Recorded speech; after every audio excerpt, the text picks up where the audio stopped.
happy day after Mother's Day. I wanted to come in and share something that has been an encouragement to me. I've shared this several times and I keep being reminded of it because I keep needing to be encouraged. And one of the things I wanted to share today was how important it is for us to hear the voice of the Lord and to remember what He tells us and what He does in our life and share it with others, because it's a message from God, and to realize, hey, it is a message from God and He wants to bless others. He wants to bless you and He wants to bless others. So that's one of my passions, for teaching people to hear the voice of the Lord by drawing their dreams and visions. And this is just a little example of it. And I've written about it, I've posted about it, but I've not really shared about it when on a video. I've shared it with people individually, and it seems to be encouraging to them. So I think I need to share it with y'all too. So what happened was back in December, we had done some renovating in the house, and I was rumbling through stuff, and there was some jewelry that I ran across that had been all knotted up. And I found it in this little box, you know, these little cotton things that, remember, you used to get jewelry in. Well, anyway, I had these two necklaces. It was this sapphire, which is a real tiny chain, and then there was an opal that has a real tiny chain, and they were all tangled and knotted together. Well, I took these little quilting needles or pins, and I used them like little knitting needles, and was using it to get the knots out, and I did pretty good. I got the opal out, but then I still had this sapphire that I'd gotten on our 25th wedding anniversary on a cruise that we went on. Well, it was in total knots all up and down and all around it. I thought, oh, I can't do this. I was cross-eyed tired, you know. So I took the pins and I pinned around it in a little circle so that it wouldn't get knotted again, and then put it up on my dresser or on my jewelry cabinet, and then went to bed. Well, the next morning, it was the first day of Hanukkah, which is the Feast of Lights. And as I woke up and I looked in this little box, by golly, that necklace was totally untangled, and it was neatly put in a little circle with those pins around it. And I thought, oh my gosh, what has happened? And I thought, well, Frank didn't do that, I'm pretty sure. I bet when I asked him, his eyes got big as saucers, you know. No, I didn't do that. So I said, well, I guess my angels did it last night. That's the only thing I can figure. So I'm asking the Lord, I said, what are you trying to say to me, Lord? And I thought, well, I wonder what tangled means, if there's any kind of scriptures having to do with tangled, you know, and or untangled, you know. Well, I did a word search, and sure enough, only one scripture came up, which was Nahum 1:10. And this is what it says. It says, this is the NIV. It says, whatever they plot against the Lord, He will bring to an end. The trouble will not come a second time. They will be entangled among thorns and drunk from their wine. They will be consumed like dry stubble. Oh my gosh, that did not sound good at all. And I read it in the Amplified, and it says, they are consumed through fire like stubble, completely withered and dry in the day of the Lord's wrath. I thought, whoa, this does not sound happy at all. So I looked up ahead, you know, I read the whole thing. But the one that stood out the most was this Nahum 1:3. And this is what it says in the NIV. The Lord is slow to anger and great in power. The Lord will not leave the guilty unpunished. His way is in the whirlwind and the storm, and clouds are the dust of His feet. So the Lord will not leave the guilty unpunished. That is the key one that I feel like the Lord was trying to get me to read, was that even though there's a lot of stuff going on right now, don't worry. The guilty are going to be punished. And it might seem like a whirlwind, but God is right in the middle of it. And the day of the Lord and his wrath is going to take care of all of that. Now, when all that's going to happen, I don't know, or how it's going to happen, I don't know, but I have confidence. God is saying it is going to happen. We can trust in him in that. So very encouraging. So I asked the Lord, I said, okay, so what are you trying to say to me in this? And he said, even while you sleep, I am untangling the mess in the world.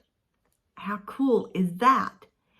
And he had me go ahead and wear these necklaces. Now, I wore the opal with it for a while, but what I did is I've got this one that's the shin, which represents 21 or connecting with God. And then I wear this, the sapphire. And then I wear this one that is my, it was given to me for Christmas by my daughter-in-law's mother. And it's my name in Hebrew. So it's like, okay, it's a lot of things involved going on by wearing these things together. And in fact, the Lord is saying, when you untangle it in the morning, then just know that I'm untangling the mess. So just remember. So by untangling this, I'm being reminded of what the Lord said, that as you sleep, I am untangling the mess in the world, and even in Israel and America and around the world.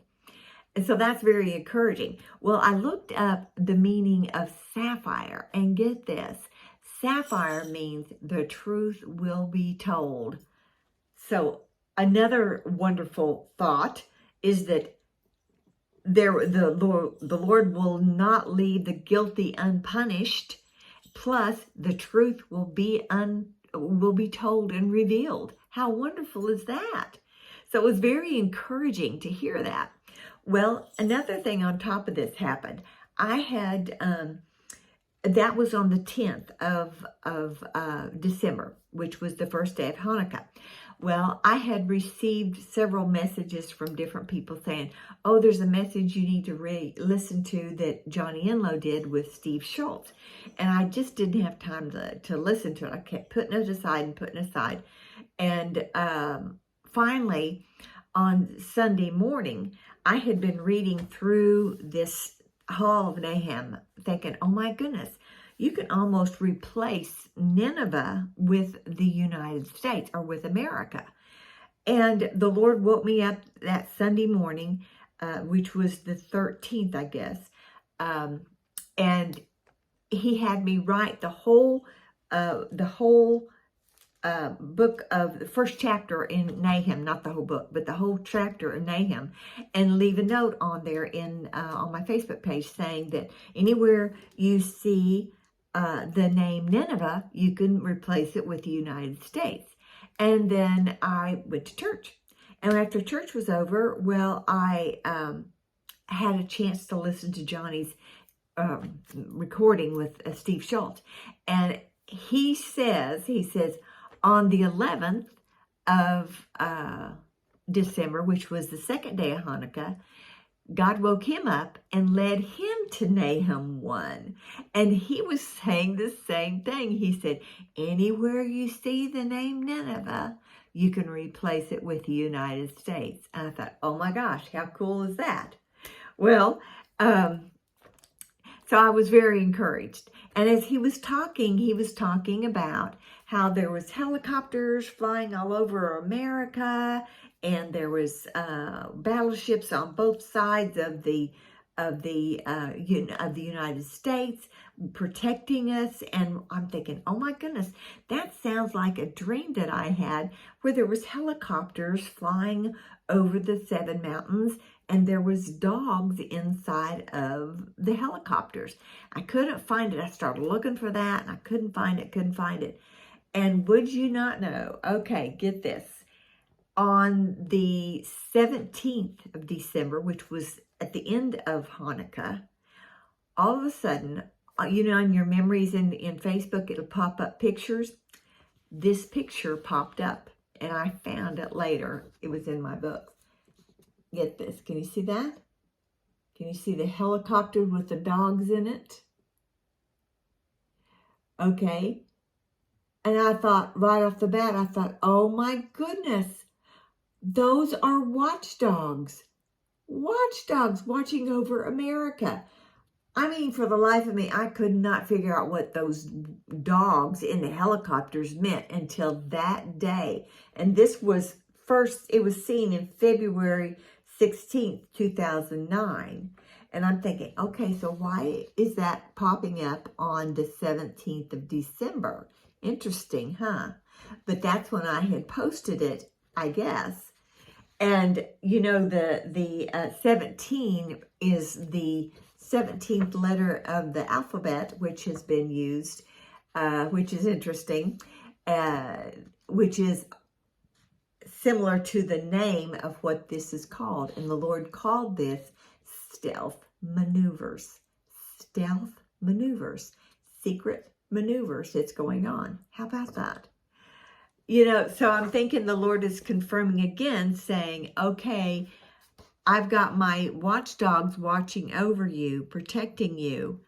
And it has to do with that 17th letter in the alphabet that our leaders of the past, which we're hoping are going to be coming back into the present, we're using to leave messages for one another. So I'm believing that God is confirming and saying, yes, I am working behind the scenes, even though you don't see me, even though you don't understand it. I am in the whirlwind. I am watching over things. And this very scripture was used again whenever I was given this picture. And you see the whirlwind there. And it says, and this is from Nahum 1:3. The Lord has his way in the whirlwind and the storm. He is slow to anger and great in power, and he will by no means leave the guilty unpunished. So again, he was going back to that same scripture, using the whirlwind and talking about the guilty will not go unpunished. So be encouraged.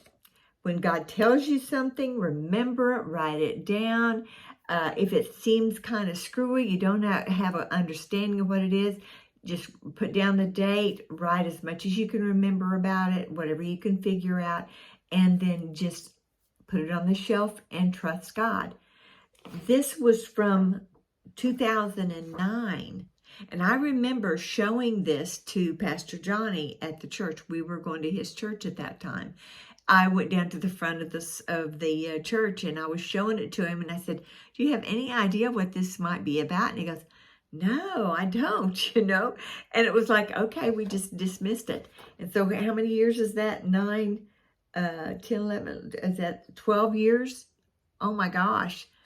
And God's bringing it into fruition. You know, 12 is the government, you know, time of government. So we'll see what God is doing.